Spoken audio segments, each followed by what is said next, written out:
I never thought I'd be the kind of woman who would crave attention from someone other than my husband. But that's exactly who I became.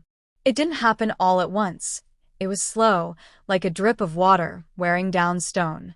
And it all started the day I stepped into my new job. My name is Maya. I'm 27. I've been married to Daniel for 4 years. On paper, we look like a success story. He's a senior analyst at a tech firm. I'm a marketing graduate who paused her career to support him. People always assumed we were happy. I think I believed it too until I didn't. Daniel had changed over the past year. The man who once brought me flowers just because now barely looked up from his laptop when I walked into the room. He worked late most nights. When he was home, he was exhausted, silent, distant. The space between us became a canyon, too wide to cross with words, and too deep to ignore. We hadn't been intimate in over 6 months. When I tried to bring it up, he'd brush it off with, "I'm just tired," or "Can we not do this right now?" Eventually, I stopped trying. But the loneliness didn't stop growing. That's when I decided to take a job. It wasn't just about the money.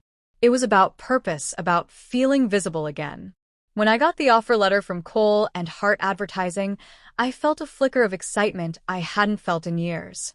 It was a well-known agency, fast-paced, demanding, and prestigious. I was ready to throw myself into something that made me feel alive. My first day was a blur of introductions, handshakes, and office tours. The energy in the building was palpable. Everyone moved fast, talked fast, and expected results. I liked that. It made me feel like I mattered again. Then I met him. "Dominic Cole," he said, extending a firm hand. "Welcome aboard, Maya. I've heard good things about you."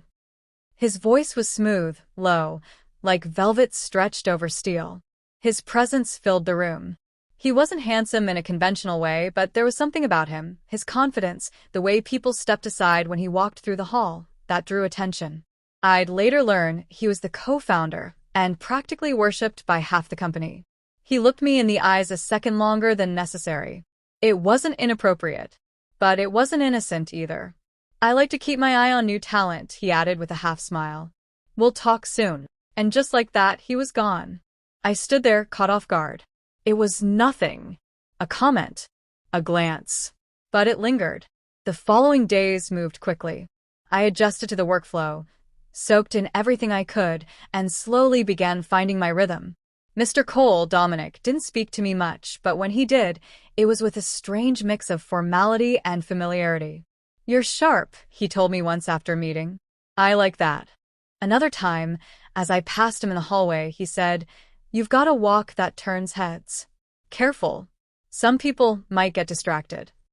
I smiled politely, unsure how to respond. He always said these things with a tone that left room for deniability. But it stirred something inside me that I didn't want to admit existed. I wasn't naive. I knew what was happening.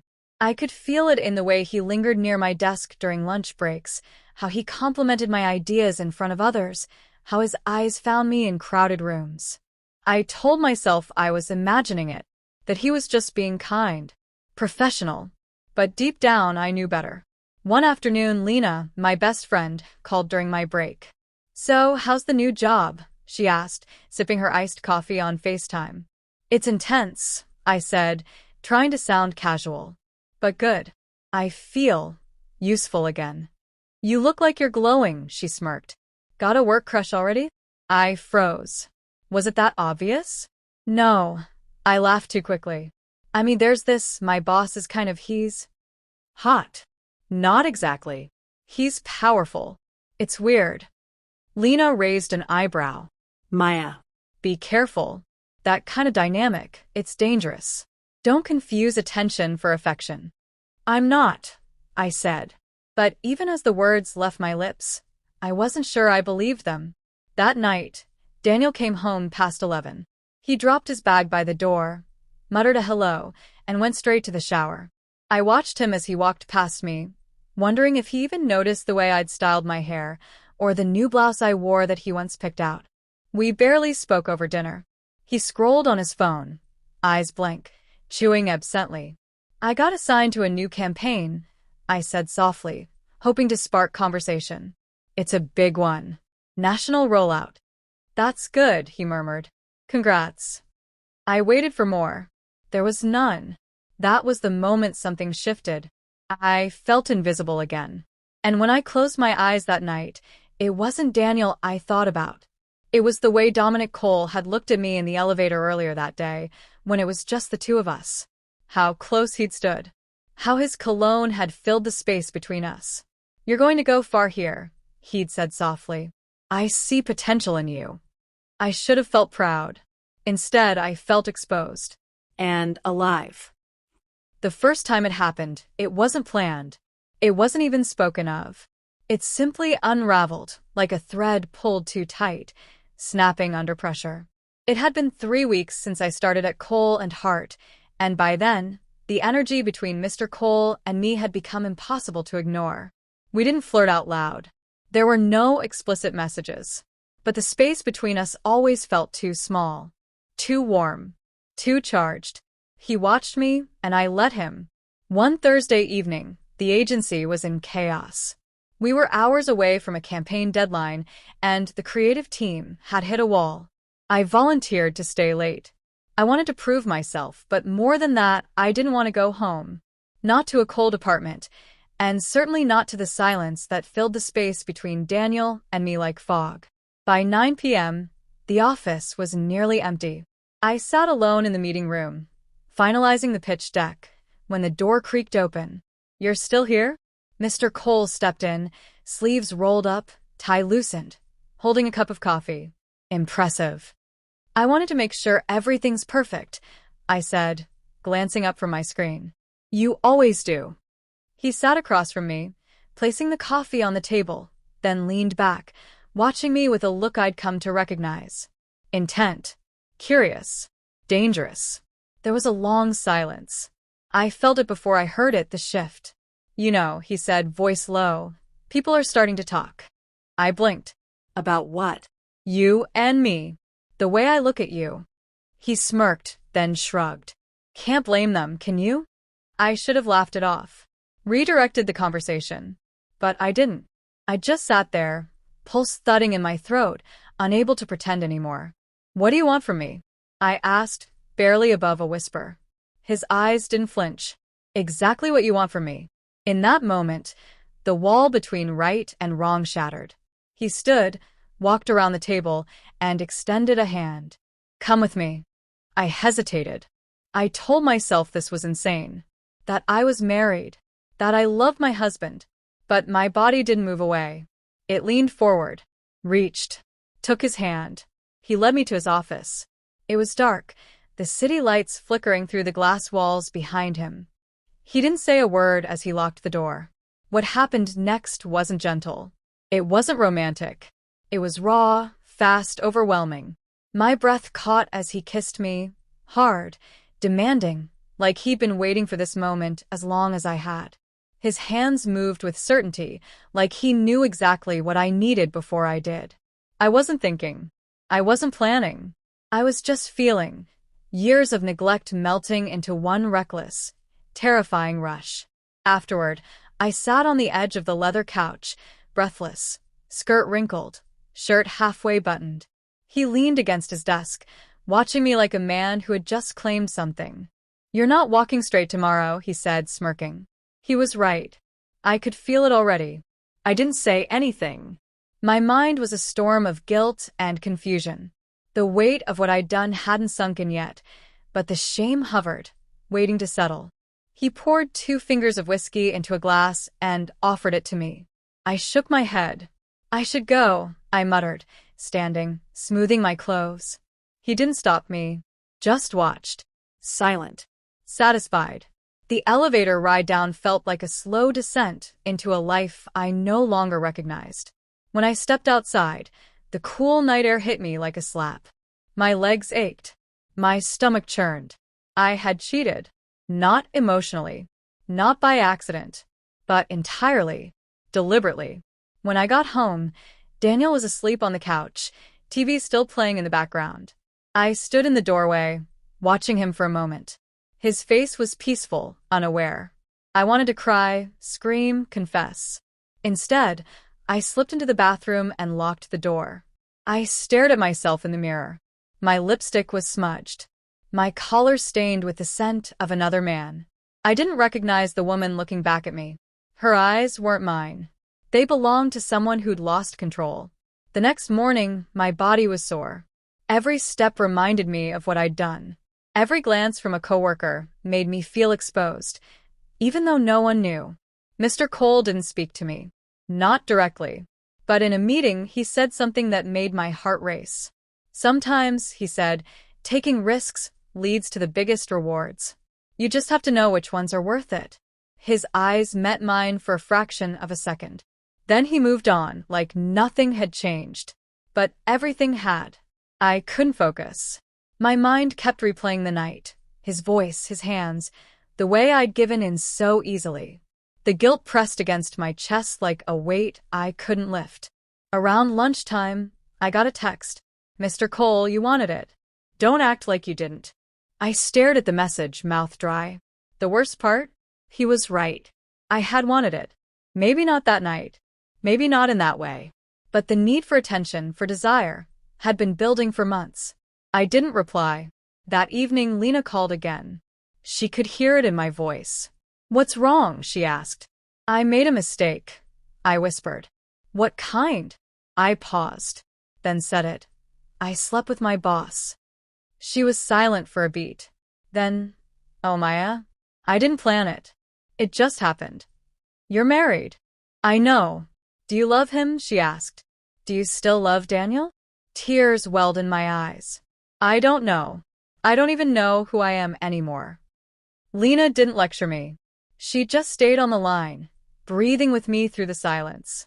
When the call ended, I lay on the couch, staring at the ceiling. I had crossed a line I couldn't uncross. There was no going back, only forward. But I didn't know where forward would lead me.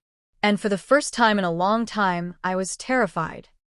The morning after, I expected everything to return to normal. I thought I could put my makeup on, tie my hair back, and pretend nothing happened. But my body had other plans.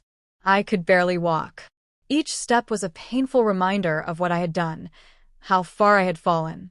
The soreness wasn't just physical. It was emotional, spiritual, and devastating. My body betrayed my secret. Every ache whispered, "You crossed the line." I took a sick day, blaming a stomach bug. Daniel didn't ask questions. He barely looked up from his laptop, just nodded, told me to get rest, and shut the office door behind him. So I laid there, in bed, for hours, thinking. It had been 2 days since I slept with Dominic Cole. 2 days of silence from him. 2 days of me flinching every time my phone vibrated. But he didn't text again. No sly messages.